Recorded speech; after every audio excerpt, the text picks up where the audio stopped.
അന്നൊക്കെ എങ്ങനെയുണ്ട് ഇവിടെ ഈ വന്യമൃഗങ്ങളുടെ ഒരു ശല്യമൊക്കെ? അന്നൊക്കെ ഇത്ര ഇല്ല. ഇല്ല. ആനയും കാട്ടുപോത്തും കരടിയും പുലി ഒന്നുമില്ല. തേന്റെ സമയം വരുമ്പോ തേൻ സമയമായി വരുന്നുണ്ടല്ലോ. ആയി വരുന്നു. എന്റെ കണ്ണ് കാണത്തില്ല. കണ്ണിന് കാഴ്ച കുറവുണ്ട്. അയ്യോ ഒത്തിരി കുറവുണ്ട്. അതാ വനത്തിലൊക്കെ പോവാൻ പേടി. ആനയൊക്കെ നിൽക്കുന്ന അറിയത്തില്ല. ആന മുമ്പിൽ കണ്ട കണ്ണ് ആന കാണത്തില്ല. കരടി തേന്റെ സമയമാണെങ്കിൽ കരടി ശല്യം ഭയങ്കരമാണ്. ഇതിലാണ് കിടക്കുന്നത്. ഈ വാതിലില്ല രാത്രി കിടക്കുമ്പോ അമ്മച്ചിക്ക് ഒട്ടും ഭയമില്ലയോ? എല്ലാ വന്യമൃഗങ്ങളും എന്റെ മൂപ്പിലെന്നുകൊണ്ട് തലയുടെ വീട് മരിച്ചുപോയ കക്ഷിയുടെ ആത്മാവ് കൂടെ ഉണ്ട്. അത് ഞങ്ങൾക്ക് വിശ്വാസമാണ്. അമ്മച്ചി എന്തുകൊണ്ട് കൊറേ നേരമല്ലോ ഇങ്ങനെ ഇരിക്കുന്നു? ഞാൻ അങ്ങോട്ട് പോയപ്പോ അച്ചൻകുലോട്ട് പോയപ്പോഴും തിരിച്ചു വന്നപ്പോഴും ഇരിക്കുമല്ലോ. അങ്ങനെ ഞാൻ ആശുപത്രികളിലൊക്കെ പോയിട്ട് വന്നിട്ട് ഗുളികയൊക്കെ വാങ്ങിച്ച്. ആശുപത്രി പോയിട്ട് വന്നതാണോ? എന്തോ പേര്? മീനാക്ഷി. നമ്മുടെ അഞ്ചൽ ബ്ലോക്ക് ഇന്ദിര ആവാസ് യോജനയുടെ ഭവന നിർമ്മാണ പദ്ധതി കിട്ടിയാണോ? പക്ഷെ എന്താ അമ്മച്ചി എന്നിട്ട് ഈ വീട് ഇങ്ങനെ കിടക്കുന്ന ഒന്നുമില്ലല്ലോ? ഞാൻ അങ്ങ് എഴുതി കൊടുത്തു, എല്ലാം എടുത്തു കൊടുത്തു. 2 വർഷമായി. എന്നെ ഇപ്പൊ പറയുന്നു വോട്ടിന്റെ ഒക്കെ ശരിയായി വരുവാ. വോട്ടിട്ട് കൊടുത്തുള്ള പ്രതിഫലം എന്തുവാ?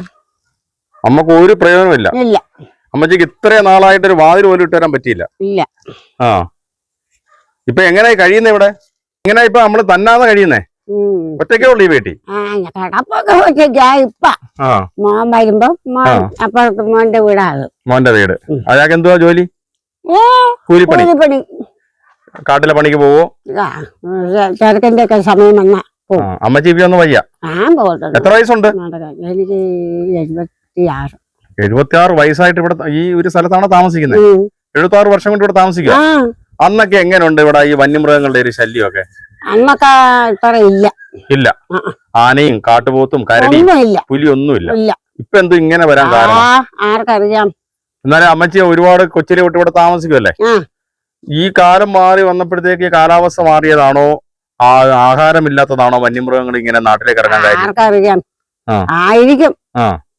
നാട്ടിലെന്ന് പറഞ്ഞാൽ ഞങ്ങളുടെ കവുങ്ങൊന്നും ഇല്ലല്ലോ. ഇല്ല. കവുങ്ങ് തെങ്ങ് എല്ലാം അടുത്തതാ. രാത്രി പട്ടിക്കുട്ടന്മാരാണോ കാവല്? അത് പിന്നെ അറിയും. എത്ര പേരുണ്ട്? 2 പട്ടി. ആന വരുമ്പോ കുരയ്ക്കും. അതെന്തോ സാധനമാണ്. ആന ഇങ്ങനാണോ കേറി വരുന്നേ? വഴിയെ വന്ന് ഇവിടെ കൊമ്പൊടിച്ചു. വീട്ടിന്റെ സൈഡ് അപ്പുറത്ത് നിന്നു. അപ്പൊ വീട്ടിന്റെ അകത്താ ഞാൻ. നമ്മളെ ഈ അച്ചൻകോവില് മെയിൻ റോഡിലാണ് നമ്മൾ താമസിക്കുന്നത്. പക്ഷെ ആനകൾ ഇങ്ങനെ വന്ന് ആന താരയാണ് അതല്ലയോ? വെട്ടം വിളിച്ചൊക്കെ ഉണ്ടോ? കറണ്ട് ഇല്ല. ഇത്ര കാഴ്ചകളിൽ ഞാനിപ്പോൾ നിൽക്കുന്ന അച്ചൻകോവിൽ ഗിരിജൻ കോളനിയിലാണ്. എന്റെ കൂടെ ഇരിക്കുന്ന മീനാക്ഷി അമ്മയാണ്. 76 വയസ്സുണ്ട്. 76 വയസ്സെന്ന് പറയുമ്പോൾ വലിയൊരു പ്രായമാണ്. ഇതിനെ അമ്മയ്ക്ക് കണ്ണിന് കാഴ്ച കുറവുണ്ട്. ഈ ഗിരിജൻ കോളനിയിൽ വാതിലുകളില്ലാത്ത, ജനലുകളില്ലാത്ത, കറണ്ടില്ലാത്ത ഒരു വീട്ടിലാണ് താമസിക്കുന്നത്. അഞ്ചൽ ബ്ലോക്ക് പഞ്ചായത്തിന്റെ ഇന്ദിര ആവാസ് യോജനയുടെ ഭാഗമായി നിർമ്മിച്ചു കിട്ടിയ ഒരു വീടാണ് വർഷങ്ങൾക്ക് മുൻപ്. അപ്പോൾ പുതിയ വീടിനായിട്ട് അമ്മ മെയിൻ്റനൻസിനൊക്കെ കൊടുത്തിട്ട് ഇങ്ങനെ കാത്തിരിക്കുകയാണ്. ഇനിയും അതിന്റെ കുറേ കാര്യങ്ങളുണ്ട്. ഇവിടെ നിന്ന് ജയിച്ച വാർഡ് മെമ്പർ അല്ലെങ്കിൽ ജനപ്രതിനിധികളൊക്കെ ഈ അമ്മച്ചിയുടെ ദുഃഖാവസ്ഥ കണ്ട്, ദുരിതാവസ്ഥ കണ്ട് ഒരു വീടിനുള്ള അവസരം, തലചായ്ക്കാൻ ഒരിടം, ഈ വളരെ മോശമായ അവസ്ഥയിലാണ് അമ്മ കിടക്കുന്നത്. അപ്പോൾ നിങ്ങൾക്ക് എല്ലാവർക്കും കാണാം അച്ചൻകോവിൽ വനപാതയിൽ ഗിരിജൻ കോളനി എല്ലാവരും കണ്ടുപോകുന്ന ഒരു കാഴ്ചയാണ് അമ്മയെയും. അപ്പോൾ ഇതുപോലെയുള്ള കാണാ കാഴ്ചകളാണ് നിങ്ങളിലേക്ക് എത്തിക്കുന്നത്. കറണ്ടൊന്നും തന്നിട്ടില്ല. വീട് കൊള്ളാത്തതുണ്ടായി. അതുകൊണ്ടാണോ തരാത്തെ? എന്നവര് പറഞ്ഞോ? പറഞ്ഞില്ല. അതുകൊണ്ടായിരിക്കും. ഇവിടെ അങ്ങോട്ട് എത്ര വീടുണ്ടമ്മേ? ഇവിടെ ഞങ്ങള് എന്റെ വീടൊന്ന്, മോന്റെ വീട് 2, മൂത്ത മോടെ 3, താഴത്തെ വീട് 4. അമ്മച്ചിക്ക് എങ്ങനെ ആഹാരമൊക്കെ തന്നെ വെച്ച് കഴിക്കൂ? ഇപ്പൊ ആഹാരമൊക്കെ വെച്ച് കഴിക്കും തന്നെ. എന്നാ വയ്യ. ഇപ്പൊ വയ്യാതായി. നടക്കാനേ വലിയ പാടാ എനിക്ക്. വനത്തിലെ പണിക്കൊക്കെ നേരത്തെ നേരത്തെ. ഇപ്പൊ ഒട്ടും എന്തൊക്കെ കുന്തിരിക്കൊക്കെ എടുക്കാൻ പോയായിരുന്നോ? കുന്തിരിക്കൊന്നും ഞങ്ങളൊന്നും എടുക്കത്തില്ല. തേൻ എടുക്കാൻ പോവായിരുന്നു. തേന്റെ സമയം വരുമ്പോ തേൻ സമയമായി വരുന്നുണ്ടല്ലോ. ആയി വരുന്നു. എന്റെ കണ്ണ് കാണത്തില്ല. കണ്ണിന് കാഴ്ച കുറവുണ്ട്. അയ്യോ ഒത്തിരി കുറവുണ്ട്. അതാ വനത്തിലൊക്കെ പോവാൻ പേടി. ആനയൊക്കെ നിൽക്കുന്ന അറിയത്തില്ല. ആന മുമ്പിൽ കണ്ട കണ്ണ് ആന കാണത്തില്ല. കരടി തേന്റെ സമയമാണെങ്കിൽ കരടി ശല്യം ഭയങ്കരമാണ്. ഇവിടെ എല്ലാം കരടി വരും. പുലി വരുമോ? പുലി വന്ന് ഞങ്ങളുടെ വേട്ടപ്പെട്ടിയൊക്കെ എടുത്തോണ്ട് പോയി. ഈ അടുത്ത സമയത്ത് ഏതെങ്കിലും ദിവസം ആന ഇവിടെ കയറുന്ന ശല്യം ഉണ്ടാക്കിയിട്ടുണ്ടോ? മനുഷ്യന് ശല്യം ഉണ്ടാക്കിയിട്ടില്ല. പിള്ളേരുകളെല്ലാം ഓട്ടിക്കും. എല്ലാ പിള്ളേരും ഇറങ്ങി വരും. ഞാൻ ഒറ്റയ്ക്ക് ആയതുകൊണ്ട് തീയിട്ടാലും ഇപ്പൊ പേടിയില്ല. എനിക്ക് പേടിയില്ല. എങ്ങനെ കിടക്കുമെന്നാ ഞാൻ അങ്ങനെ ചോദിക്കുന്നത്. കിടക്കാതെ പിന്നെ നമ്മളെന്തോ ചെയ്യും? കിടന്നേ പറ്റി. ഇതാണ് ഇങ്ങനെ കിടക്കുകയാണ്. അടുക്കള ഒന്നിനും കൊള്ളത്തില്ല, എല്ലാം കൊള്ളത്തില്ല. കാണുന്നതാണ് പാചകം. അവിടെ വല്ലതൊക്കെ വെച്ച് കഴിക്കും, അത്രേ ഉള്ളൂ. ഇവിടാണോ കിടക്കുന്നത്? ഇതിലാണോ കിടക്കുന്നത്?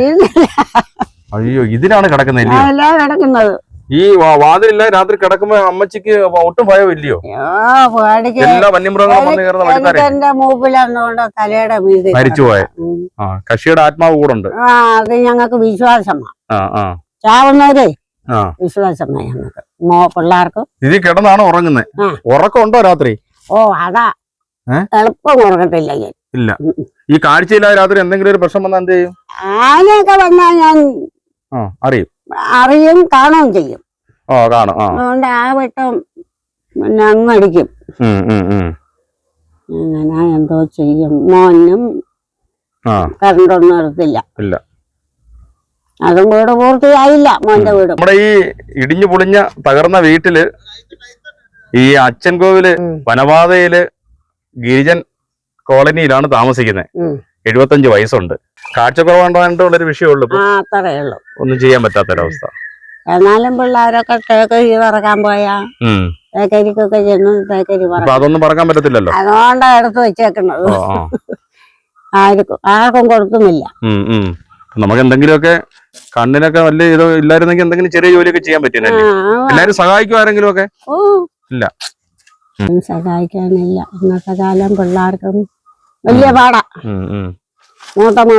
മൂത്തമോളെ ഭർത്താവും ചത്തു. അവളും ഒറ്റയ്ക്കായി എന്നെ പോലെ കഴിയുന്നത്. കാല് വണ്ടി കയറിയതാ. അമ്മച്ചിയുടെ അല്ല, മൂത്തമോടെ. ശരി. അമ്മച്ചിക്ക് റേഷൻ കാർഡൊക്കെ ഉണ്ടോ? ഉണ്ട്. എനിക്ക് റേഷൻ കാർഡുണ്ട്, ആധാറുണ്ട്. ഈ പ്രാവശ്യം പെൻഷൻ കാശ് കിട്ടിയത് എനിക്ക് 1500 രൂപ. ട്രൈബൽ പെൻഷൻ ആണോ? അതെനിക്കറിയത്തില്ല എന്തുവാണോ. അല്ലാതെ വയോജനങ്ങൾക്കുള്ള പെൻഷൻ ആണോ? അറിയാൻ വയ്യ.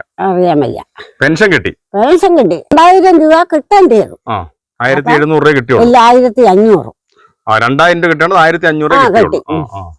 അപ്പൊ കടകളില് ഭയങ്കര പറ്റികളും. ആയില്ല. അതുകൊണ്ട് വീടായെങ്കിൽ എനിക്ക് പോവുകയും ചെയ്യണം. നമ്മുടെ വീടിനൊരു അടച്ചുറപ്പുണ്ടായിരുന്നു, നമുക്ക് ഇച്ചിരി കിട്ടിയാനല്ലയോ? പിന്നെ എന്തോ അതൊക്കെ എടുത്തു കൊടുക്കണം. തെളിവിനും എല്ലാം ചെയ്തു കൊടുക്കണം. നമ്മൾ വയ്യാത്തോണ്ട് അതൊന്നും പാനം പറ്റത്തില്ല. അതാ എനിക്ക് ബുദ്ധിമുട്ടായിരിക്കണം. എന്നാലും മറ്റൊന്നൊക്കെ പോയി നോക്കണം. നമ്പർ വരെ വീടിന്റെ മെയിൻ്റെനൻസിന് അല്ലല്ല, ഇടിച്ചു കിട്ടാൻ. ട്രൈബലിന്റെ വീടാണോ? ആണോ? മീനാക്ഷി അമ്മയുടെ ദുഃഖങ്ങളൊക്കെ നിങ്ങൾ കേട്ട് കാണും. ഒരു വീടിന് വേണ്ടി കാത്തിരിക്കുന്ന അമ്മ ഒരു കട്ടളപ്പുഴയിൽ ഇങ്ങനെ കാത്തിരിക്കുകയാണ്. ഞങ്ങൾ വരുമ്പോൾ കാഴ്ച കണ്ടാണ് ഇവിടെ ഷൂട്ട് ചെയ്യാനായി കയറുന്നത്. അതുകൊണ്ട് തന്നെ ഈ വീട് ഞാൻ യാത്രയിൽ പലപ്പോഴും കാണാറുണ്ട്. അതുകൊണ്ട് 75 വയസ്സ് 76ലേക്ക് കടക്കുന്ന അമ്മച്ചിയാണ്. അമ്മച്ചിക്ക് കാഴ്ചക്കുറവുണ്ട്. കാര്യങ്ങളൊക്കെ പറഞ്ഞാൽ നിങ്ങൾ കേട്ട് കഴിഞ്ഞു. അപ്പോൾ ജനപ്രതിനിധികളും വാർഡ് മെമ്പറൊക്കെ ശ്രദ്ധിക്കുക, സഹായിക്കാൻ പറ്റുന്നവർ സഹായിക്കുക. അപ്പോൾ ഗ്രീൻ ഡിവിഷൻ യാത്രകൾ അവസാനിക്കുന്നില്ല, യാത്രകൾ തുടർന്നുകൊണ്ടേയിരിക്കും.